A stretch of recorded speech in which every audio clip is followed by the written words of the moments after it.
This is a video for week 4, cycle 2, for what we did in class yesterday during our community day.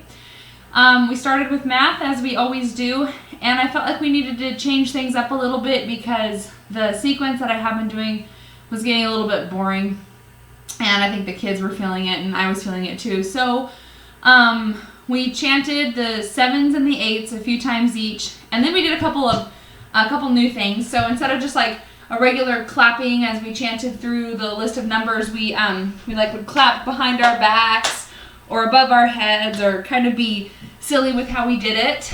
And then we stood up and balanced on our feet and tried to balance and stay in weird postures and positions. That was fun. So the song that we sang when we did sing was to the 7s. It's basically Frere Jacques. So 7, 14, 21, 28, 35, 42, 49, 56, 63, 70, 77, 84, 91, 98, 105. And then for the 8s, it's Oh Susanna. This one's always really hard for me, but my kids have an easy time with it. So what do you know? So the 8s, Oh Susanna, 8, 16, 24, 32, 40, 48, 56, 64, 72, 80, 88, 96, 104, 112, 120. And so each of those, skip counting 7 times through each.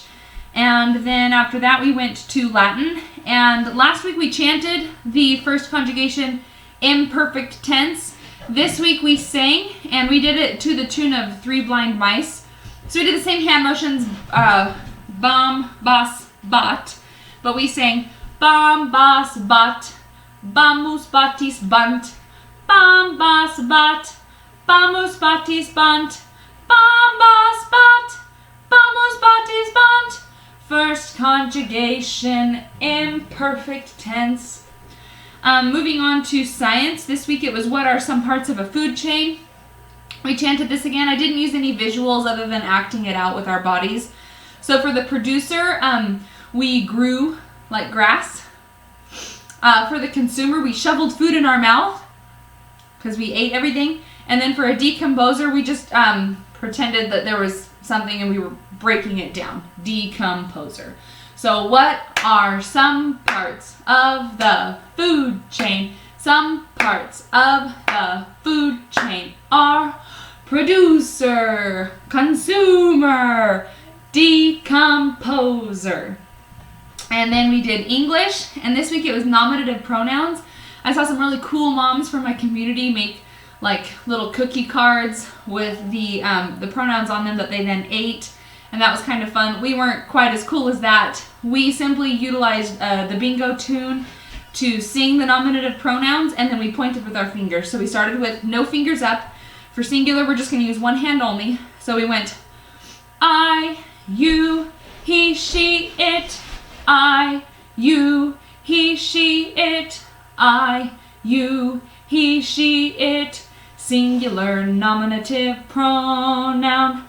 We, you, they. We, you, they. We, you, they.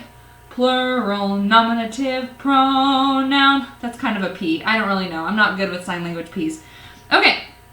And then we moved on to timeline. Our hand motions are 1000 BC. 1000 BC. Early Native American, so you kind of pierce your nose and then put a feather on your head. Early Native American. Israel divides, so we have to start with an I. Israel divides into 2 kingdoms. We keep it simple. Homer and Hesiod.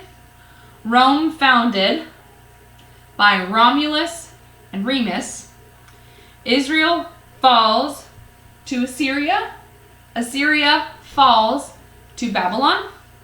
Lao Tzu, Confucius, and Buddha, Machiavelli.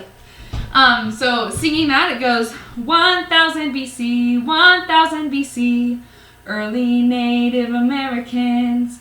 Israel divides into two kingdoms, Homer and Hesiod. Rome founded by Romulus and Remus. Israel falls to Assyria. Assyria falls to Babylon.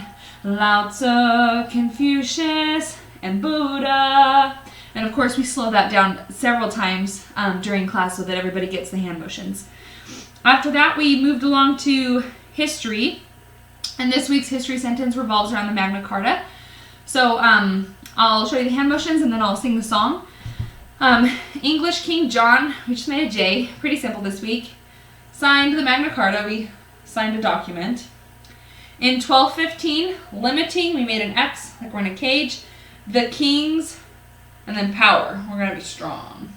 And then later, England's king, Edward III, claimed to be King of France, and began the 100 Years' War in 1337. So that goes, English King John signed the Magna Carta in 1215, limiting the king's power. Later, England's king, Edward III, claimed to be King of France, and began the 100 Years' War in 1337. Okay? And now we're on geography, and then we'll be all done. So for geography this week, we learned about European rivers.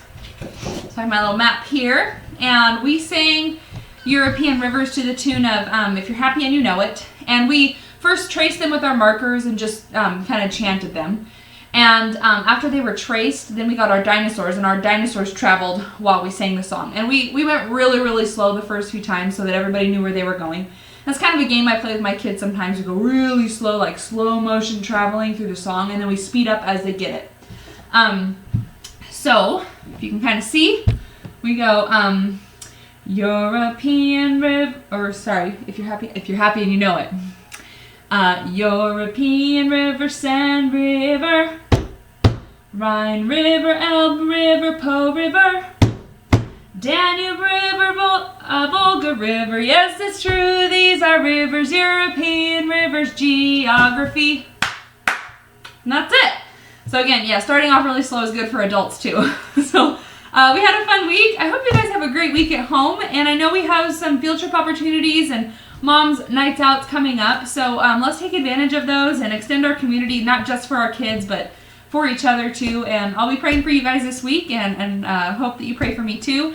As we continue on, next week will be week 5, so we're getting into it now. Have a great weekend. We'll talk to you later. Bye-bye.